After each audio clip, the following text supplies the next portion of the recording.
We got everybody there and ready to go? I got shirts and shoes. Where was that? Funny. Where's the whistle? I don't think I got anything else. Got like 3 shirts, 3 shoes. Oh, I might have got, I think I got some beanies. Oh.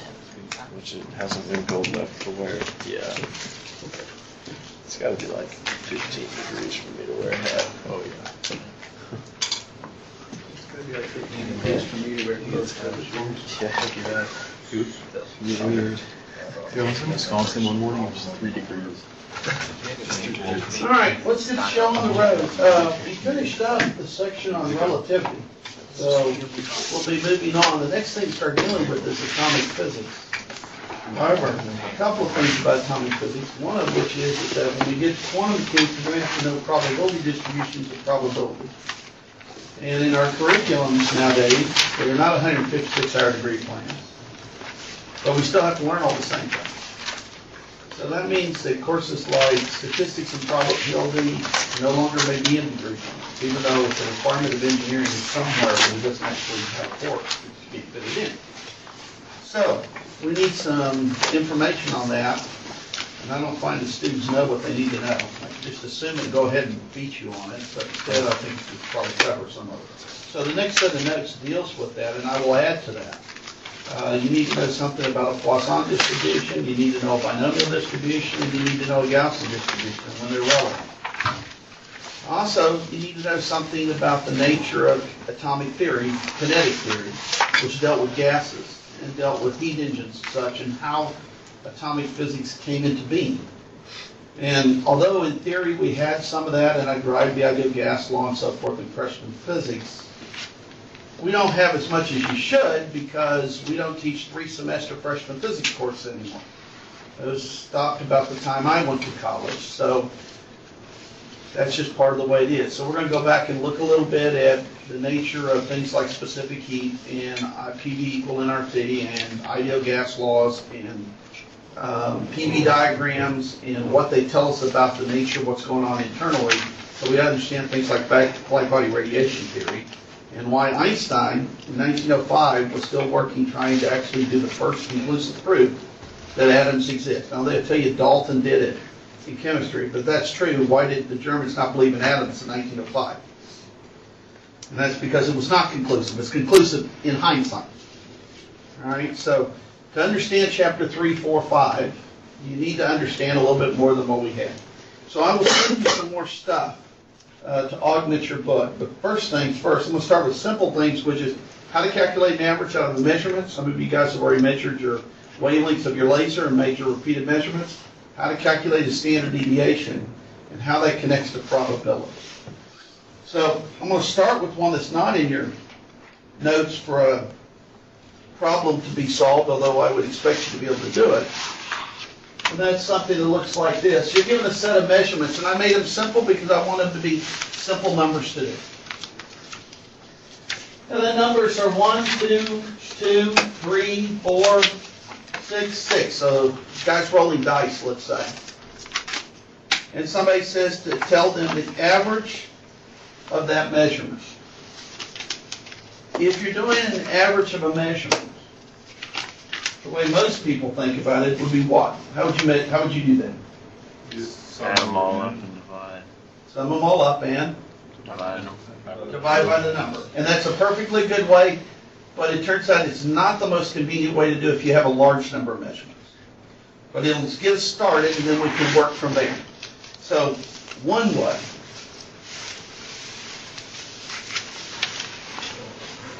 which is the way most of us would try to do it, is that we'd simply sum the measurements. And in this case, there'd be so many of them from I to N, and then we would divide by the number of measurements. So in the notation, N is the number of measurements, X is the value, in this case it'd be 1 or 2 or 3, and the sub I means which of these you're talking about. That's the first one, second one, third one, fourth one, so forth. If you're in math class, they probably did something like this. Put a bar over it. by and large, physicists don't like that. And the reason we don't like that is we have vectors and they have things on top of them anyway. And we're afraid that your bar might get mistaken for a guy who wrote a vector like this, or a guy who wrote a vector like that, or you just happen to leave them off. So I know that notation, I don't have a problem with it, but what we generally do is write it like this. And that means average, or as physicists says, the expectation value. It is the value that you would most likely expect if you had done a whole bunch of measurements. It's not an individual measurement, but if I wanted to represent, say, 10 to the 26 atoms, and I measure their individual properties, which we will be doing this semester with quantum mechanics, then out of that 10 to the 26th, the macroscopic number, the number you measure classically, is not the measure of any one of the atoms. It's an average of those properties. It could be the pressure, it could be the volume, it might be the energy, it might be the temperature. It's a classical measurement. It's an average of a bunch of individual quantum measurements. Because it's what we expect, we gave it the name the expectation value. And we will use it throughout this semester as we go on in advanced work in chapters 7, 8, 9, and 10. Now, in our problem, I got 1 plus 2 plus 2 plus 3 plus 5 plus 4 plus 6 plus 6. 1, 2, 3, 4, 5, 6, 7, 8. Divide by 8. And I get a calculator.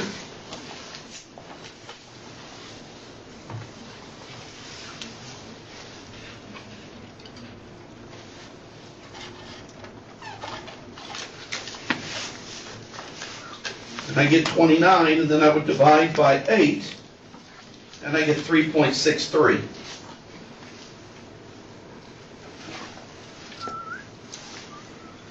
I would never get 3.63 on the dice. That's impossible.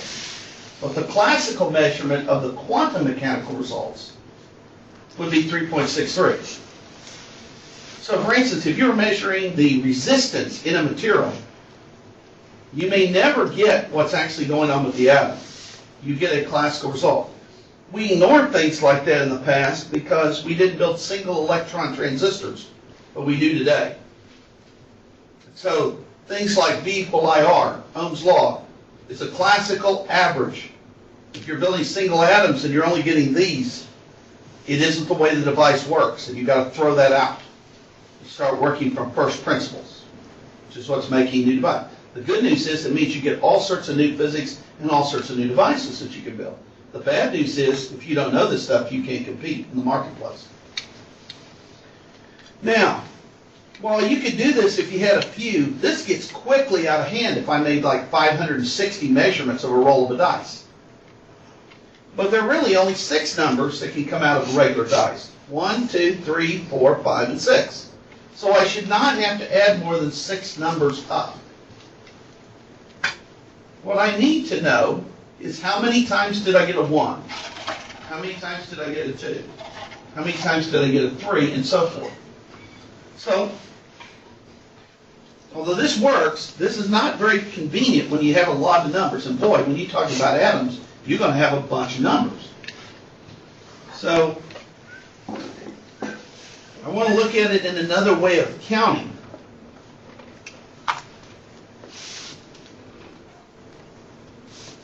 So the way I'm going to count this time, here's 1, here's 2, here's 3, here's 4, 5, and 6. And I'm going to think of them as bins, called a histogram. I see 1, 1. I see the 2 was rolled twice.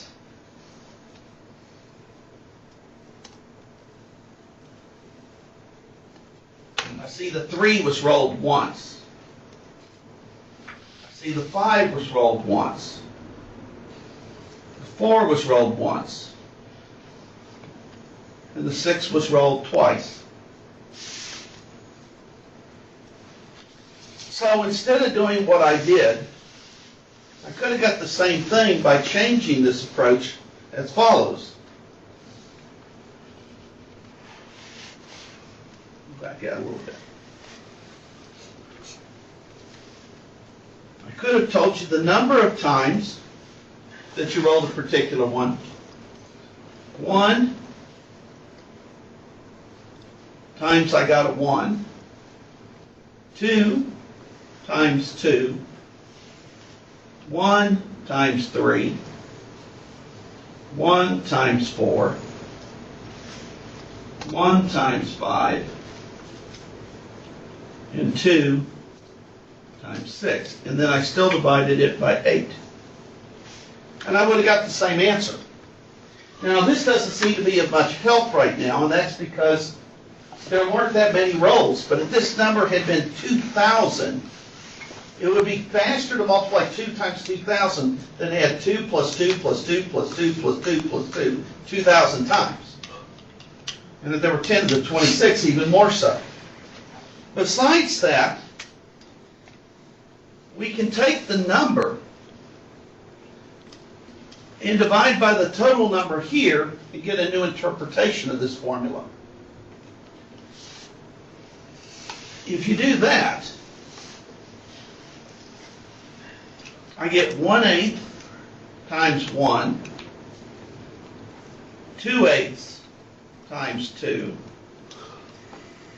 1/8 times 3, 1/8 times 4, 1/8 times 5, and 2/8 times 6.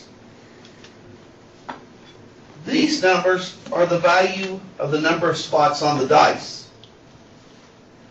1, 2, 3, 4, 5, 6. They're the values you can get. The number in front is the number of times you rolled it, divided by the total number of rolls. So 1 out of 8 times. Now, there's something. What can you interpret that to mean? An eighth of the time. Huh? An eighth of the time. An eighth of the time, or what do we call that when you get it 50% of the time, 20% of the time? What do they call that quantity? Probability. So this is probability. So another way to look at this is that the formula X, average, is X times the probability of rolling an X for a particular value. In our case, I, whatever that value is, summed. So an average is really the value times the probability summed over all possible things that can occur. If it's discrete, it looks like this. If it's continuous, you can talk about the probability in a small region of space, like dx. And you can change this to the integral of the value x times the probability of x dx. So that's the probability. And that's the sum. This forms the basis of calculating everything in quantum mechanics that we're going to do this semester. The problem is finding this probability. To do that, we're going to use the Schrödinger equation of quantum mechanics by finding the wave function and squaring the wave function with the complex conjugate in order to find that value. But this is just a statement of how to count dice. It's not physics, it's math. How do you count dice? The problem is, when the dice aren't so easy that you can't build a histogram, how do you go about finding this? How do you find this for the hydrogen 1s orbital? How do you find this for a harmonic oscillator of quantum mechanics? How do you solve this for a rigid rotator molecule inside of quantum mechanics? How do you find the probability? Now, this probability is for distance x. This is the probability per distance x. This thing here has got a name in the notes. It's called the probability density, and it's your distribution function. It's what we really look for. And so what I've given you inside your notes are some problems in order to calculate it, where it isn't something like a dice that you can write off your head. You have to apply some physics principle to come up with it in order to find that. And that's what the test your knowledge problems were about. Before we go on to do those, I want to look a little bit more on what X means, what it means to have an average. So in your notes, I gave you a general discussion about probability distributions, like I was talking about in here. I went ahead and developed all the calculation laws for dealing with those that I expect you to know off your head. And then I went one step further and I talked a little bit about calculating this average and what it means. So there's my average. That thing there, that phi, is my P of X that I just wrote. And that's how you would have done it for a dice.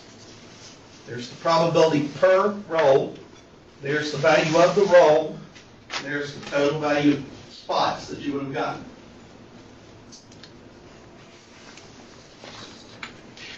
Now I want to talk a little bit about the general idea of an average and what it tells you geometrically.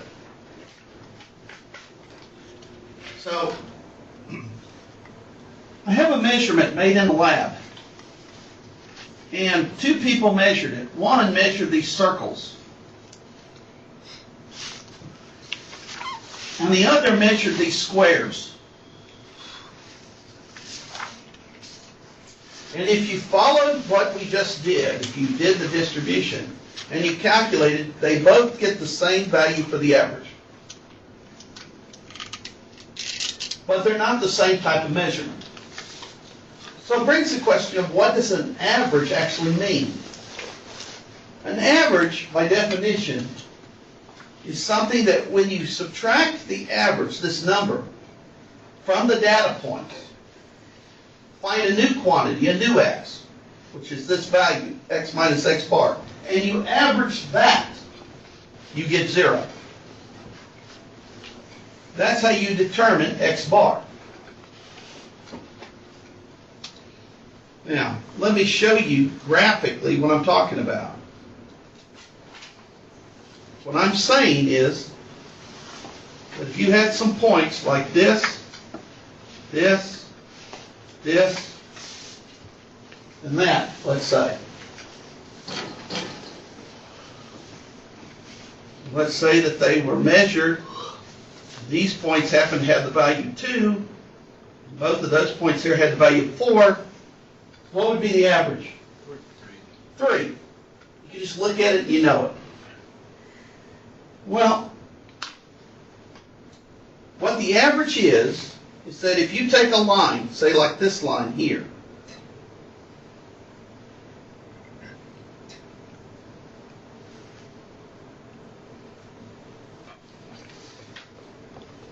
if you were to draw the distance from here to there, this point would be off of that line somewhat. And that value is this point, whatever it is, called x1, in our case 4, minus whatever the location of this point is, this line. It's an error. It's how much it deviates from that line. In this case, the data was higher than the line. Over here is another error. In this case, that error is negative because the data was below the line. Here is some more error. Positive error. Here is some negative error. If you sum up the errors, if this is the line, is actually the average, the sum of the errors will be 0. That's the definition of the average. Had you chose this line for the average, this would have no error, positive error, positive error. That is not the average. Had you chose this line, there'd be no error, negative error, negative error. Your choice is too high. And you could just keep choosing new lines. until they sum to zero. When you get the average, they sum to zero. Well, what that means is the average tells you nothing about how far off they are. Because, well, this was, let's say that's 3, your average. This was 1, and this was minus 1, and this was plus 1, and this was minus 1, and they added up to 0. We could have given you data points like this.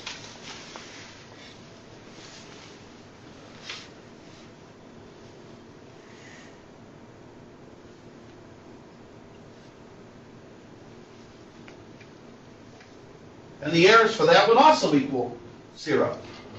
This one would be plus 2, and this would be minus 2, and this would be plus 2, and this would be minus 2, and you'd have the same average. So the average tells you nothing about how big the errors are or how random the data is. It only tells you the best guess that minimizes the errors. That's what an average does. So if you take a set of measurements, for instance, your Michelson wavelengths, and 1/650 and 1/620 and whatever, your average is your best guess. It's the ones that sometimes you're higher and sometimes you're lower, but the average of the errors equals 0. But then we need to tell you how much it varied. Now you can do this several ways. You could just take, like you had one data point way the heck up here, you could say, well, wow, this guy said maybe he was off by 6. Well, I knew every data point within plus or minus 6. Well, yeah, that's true. That captures everybody, but it really overestimates the error because only once were you that bad. Is there not a mathematical way that somehow averages the errors? Well, you can't average the errors directly because they sum up to 0. So your sum on your numerator would always be 0. And that's because you have pluses and minuses. You can take absolute values. But absolute values are kind of a pain in working with math. So any way to get rid of a sign, if you have a number and you wanted to do something with it like -3 and you want to get rid of the signs, or anything you can do to it to get rid of the signs? Square it. You can square it. And that's what we do. We square the errors. This is where the idea of variance and standard deviation come from. To get rid of these squares. The whole purpose is to make all of the errors get on top and be positive numbers. The second thing is, once we do that, if you take more data points, because every point will have some errors, you're going to make the total error even worse. So what we need to do is find the average error. We need to divide by the number of points. There's a name for that. If you do that, and you only do that in the notes, it's called the variance. If you take the square root of the variance, it's called the standard deviation, or in quantum mechanics, it's the uncertainty, which goes to the uncertainty principle, which is extremely important for us.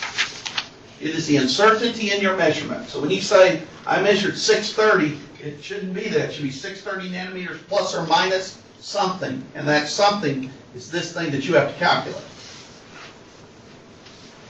No measurement in physics is ever quoted without an uncertainty.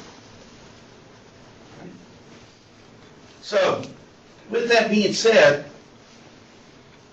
I want to go back and I want to look a little bit, one more thing on doing that, calculating the uncertainty in my measurement for my dice problem. And then we'll move on to look at some more physics type problems.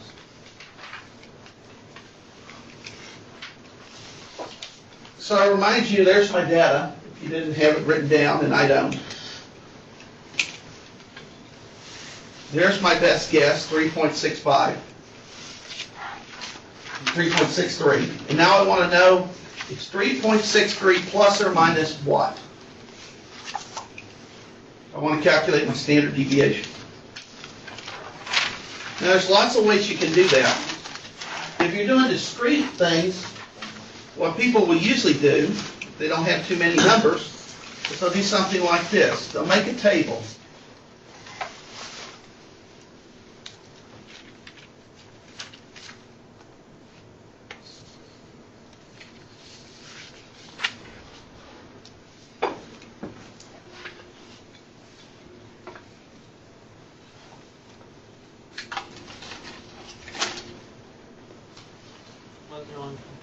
And then they'll do one more step. They'll say, but X bar, or my little bracketed, 3.63. So what I want to do, I want to calculate xi minus x bar. And I want to put that in that column.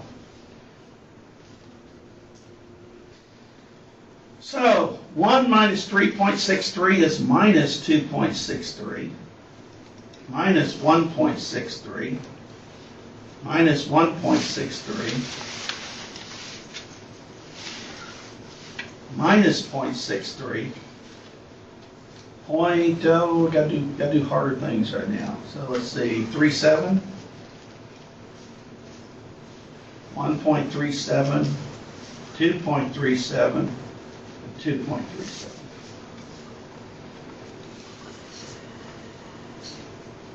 If you sum this column, what do you got to get? 0. 0. If you don't, you've screwed up. So if you do not add these together, you do not get 0 here, you have missed up the average.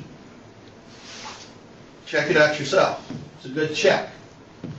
You better sum these and get 0. If you don't, you made a mistake. Next, you need to square them.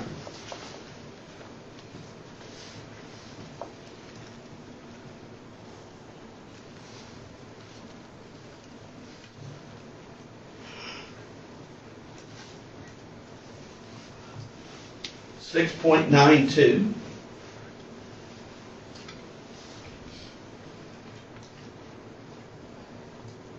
2.66.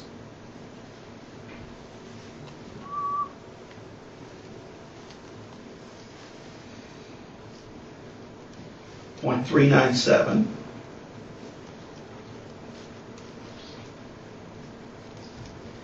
0.137.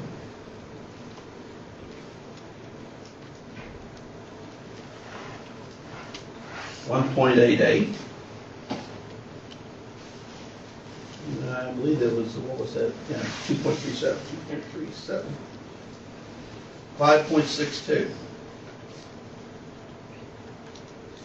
Does a couple of things. If you look at that, one of the things you see is that these guys are not going to affect your sum too much. One of these measurements is going to really affect it. So a lot of measurements close to the value are not going to change it much.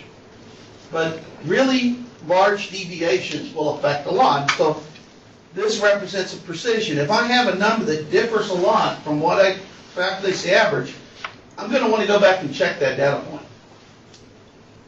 And if I find there's some reason to disregard that data point, for instance, I had to rotate the sample and I don't know the thickness of the sample very well, or I had to do something unique in the geometry and maybe that's a potential error, that's a place I really want to check because it's affecting the quality of my work.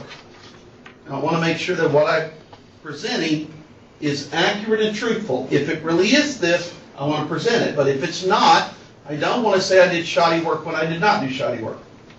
Okay? I want to add these guys up.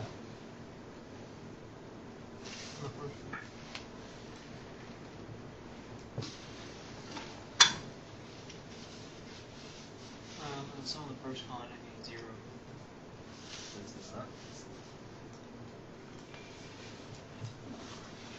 And I get 25.9. Is it really close? Now to calculate the standard deviation, I need to sum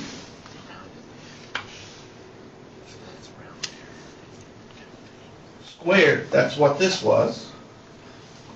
And then I need to divide, but here's the trick or a question. If you knew X bar from some other reason, somebody gave it to you, they told you that's the average, then the number that goes in and calculating the average uncertainty is the number of data points you took. If you used your data to compute X bar, the number that goes in here is 1 less.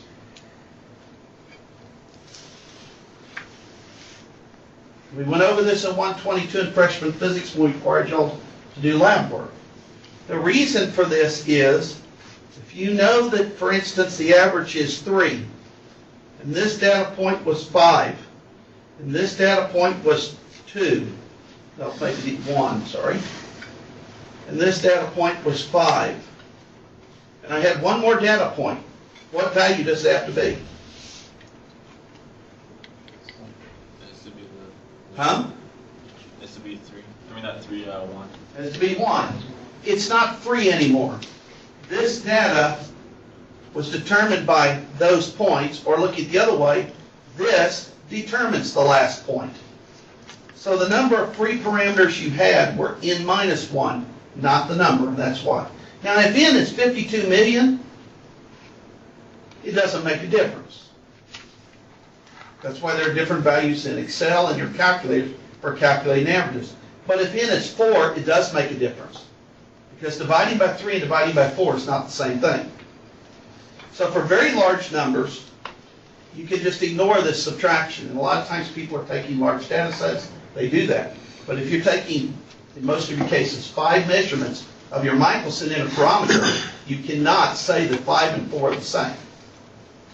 You have to account for that. So in our problem, we have, I haven't finished this, by the way, I still have to take the square root. So sigma squared is equal to 25.9, and it's divided by 1, 2, 3, 4, 5, 6, 7, 8. Minus 1 is 7.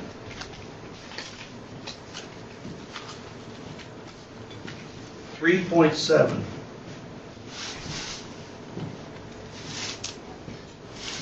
Now, the reason we said it's squared is that if this thing had units, say, of meters, these errors, the errors were in meters, then the square of that are in meters squared. So they don't have the right units. So we got to do something about the fact that we squared this. What we have found is the average, or mean, of squares. Then we take the square root to get it back in the right units.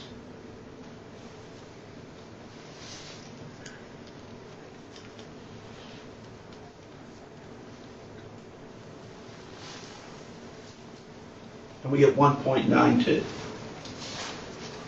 So my answer for my x, I think it would be 3.63 plus or minus 1.92. What does that mean? It means if the Gaussian distribution type worked, I would be 68% of the time, by pure random chance, I will get a number between 3.63 and plus or minus 1.92. Now the fact that this thing is so large, I'd round that to one place, and that'd be 2. And I would round this to the same decimal place, and so I would have presented this as 4 plus or minus 2. So 68% of the time, I expect to get a number between 6 and 2. Just due to pure chance, nothing else. So the fact I get a 3 does not surprise me. The fact I get a 5 doesn't surprise me. That's just pure chance. Calculations with numbers like these are not mostly what we're going to do, but the math is the same when we work with distribution functions. We need to calculate an average, and we need to calculate an uncertainty in where the position of a particle is, or the energy that it produces. Which means we need to be able to at least understand how to compute these type of simple calculations. Plus you guys need it, at least here at Tarleton, because you actually got experimental data you've got to deal with in terms of giving me the wavelength of heat neon laser in the Michelson-Morley experiment. All right, questions about that?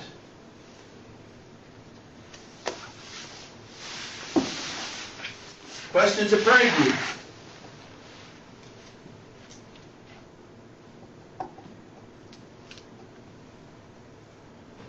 Hello?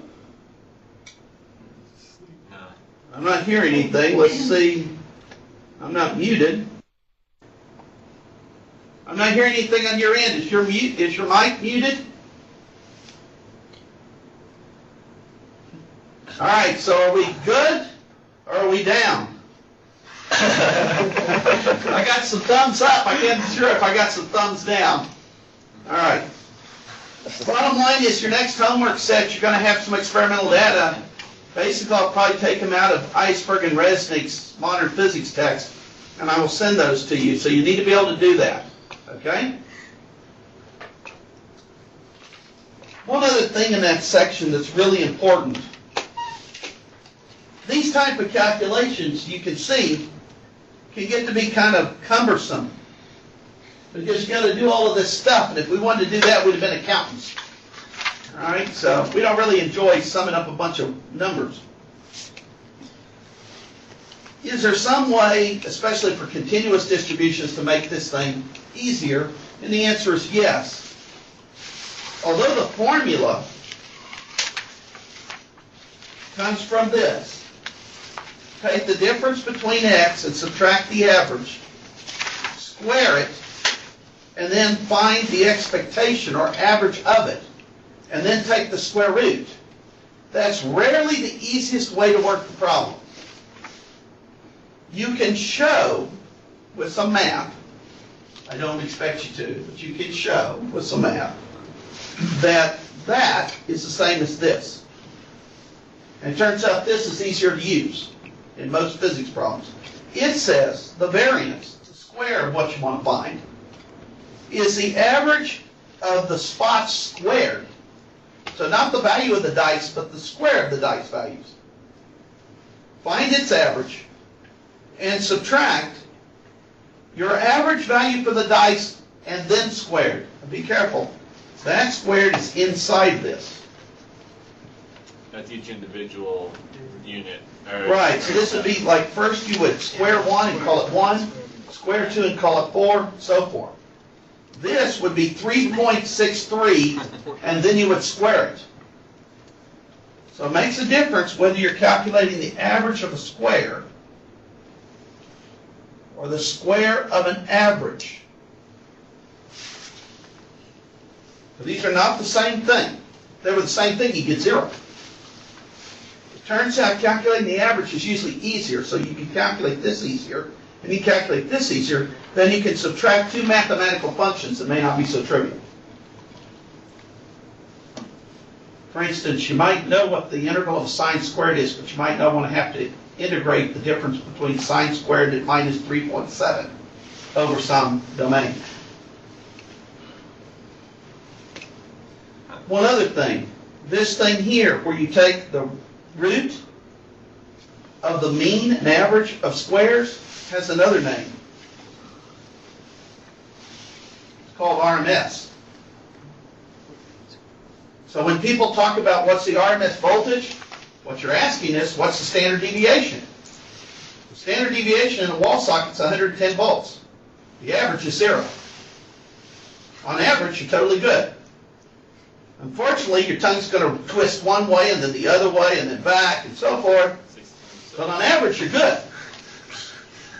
Half the time, your heart's being driven one way, half the time, your heart's being driven the other. Average isn't everything. The standard deviation is what kills you in electrical circuits. All right? So when you measure DC, you're measuring the mean. When you're measuring AC, you're measuring the RMS. The two together tell you basically everything you need to know about electrical circuits. That's why we have two switches on a voltmeter.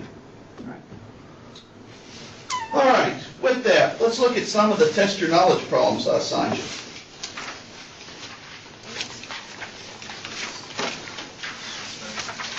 This one should have given you probably a little bit of trick.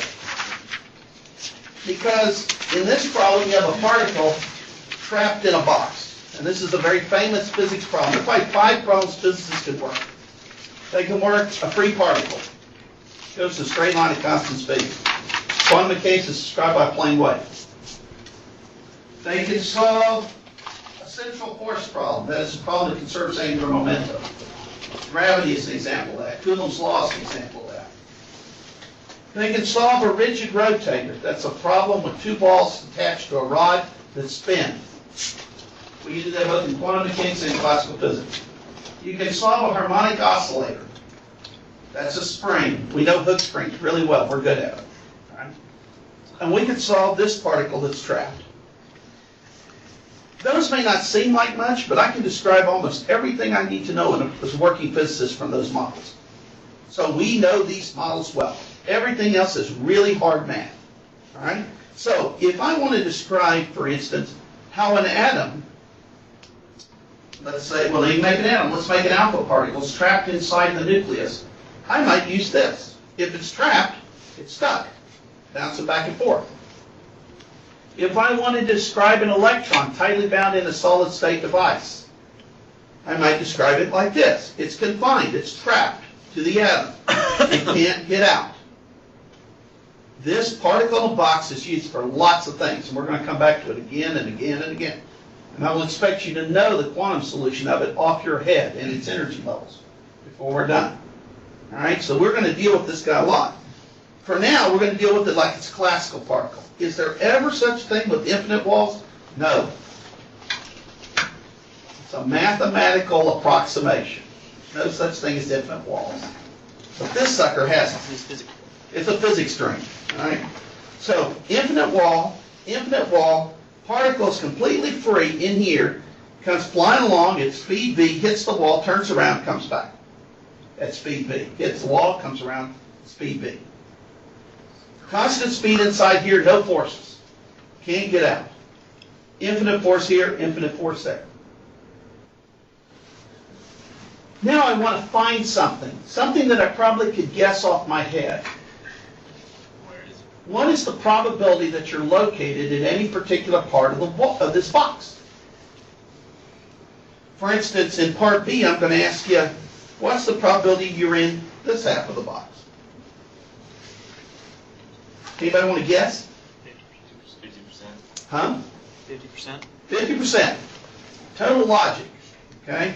I want to find a mathematical way of proving that. Because then when I make the box not so easy, I'll be able to work the problem. Like if I hook rubber bands on this thing now.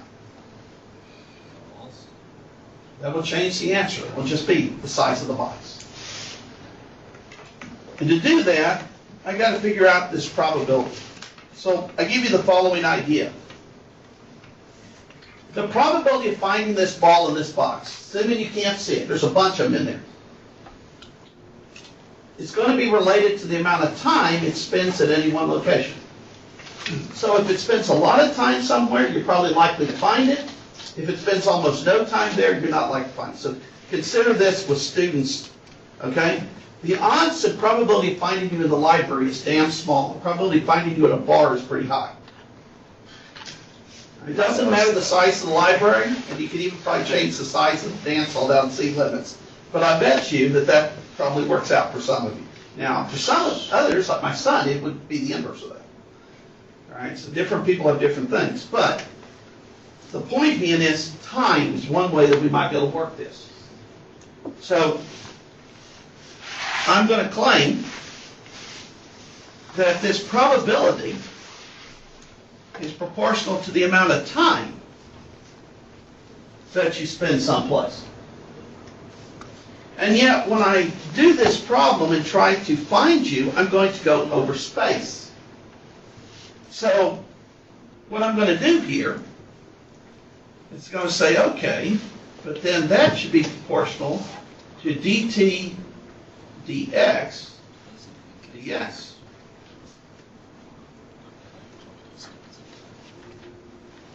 Now, dtx I don't know, but what is dx dt? Velocity, or speed in our case.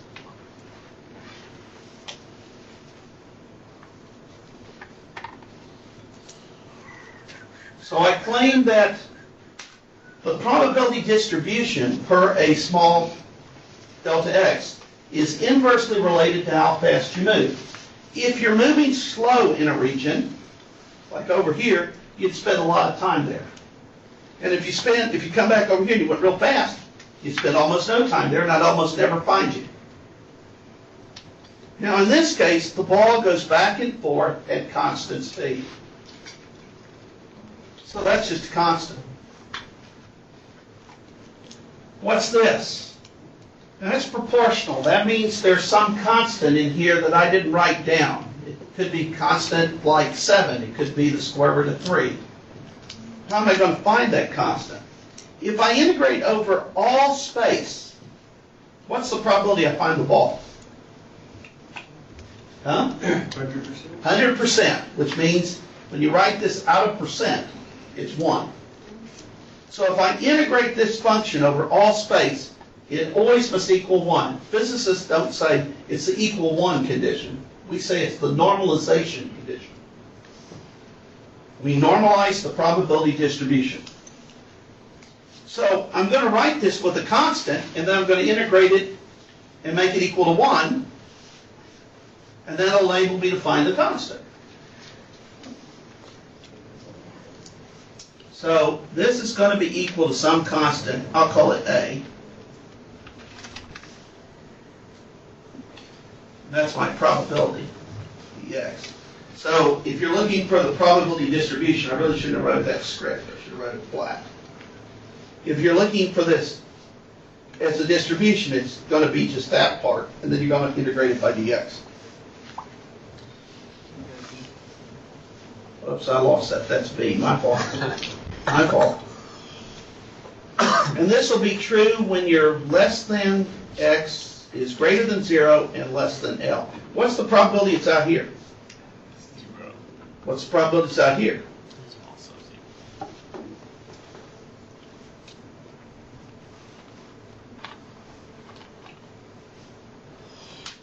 0. So in this region, it does have some time, it does have a velocity, and that's its probability distribution function. And outside, it's 0. Now, if you write it as, with the distribution, you just leave off the dx.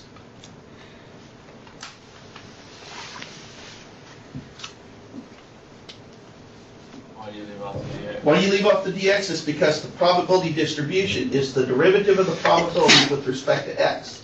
So if I take p and I take dp dx, I get dx. And that's why they make this a script. I'm being kind of sloppy here. Sorry about that. This is probability.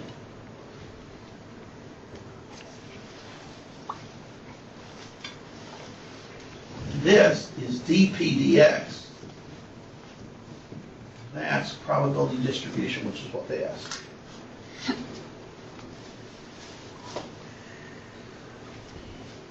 Now, the only thing I need to do is find that A. So let's find that A.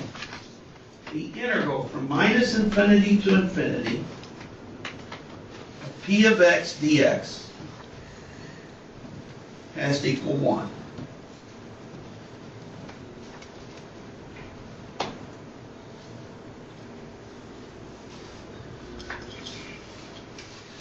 And so what does this equal? Well, I can break that down into 3 integrals. Minus infinity to 0, I have 0 times dx. From 0 to L, I have A over V times dx. And from L to infinity, I have 0 times dx. That's 0. That's 0.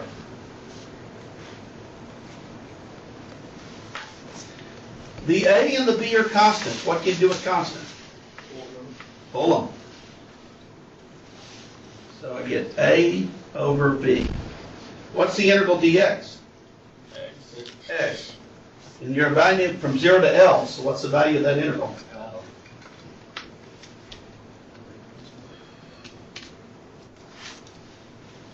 So, continue down this way. A is therefore equal to V over L. And that's the probability distribution. Yep, and then what that is the constant. So it goes up in here. So there, my probability distribution. I've got V over L divided by V, which gives me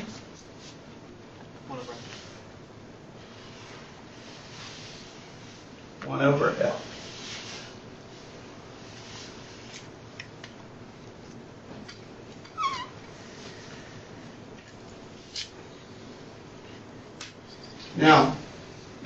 of a waste of time to have done that. I could have wrote that off my head, but you will not be able to write the harmonic oscillator problem off your head, which is the later one here. And you will not be able to solve the Gaussian problems off your head. This one makes total sense. It's equally likely to be everywhere. The total area under the curve has to equal 1. It has a length L. Therefore, it has to have a height of 1 over L. So if I was to plot this, I'd get a distribution that looks like this, and I would never have gone through all of this work. I would have done something like this.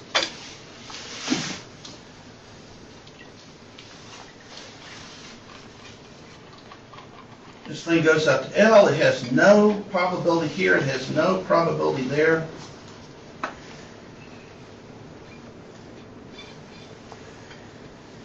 This area is 1.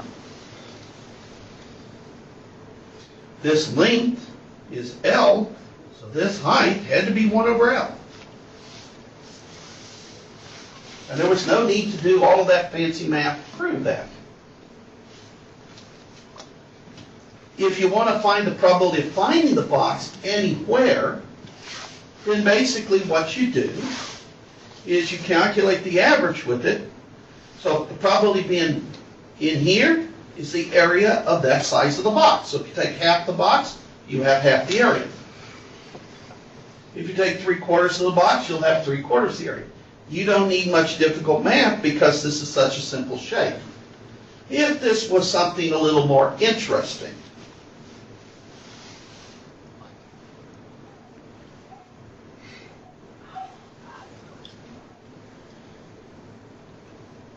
now calculate the probability that it's here.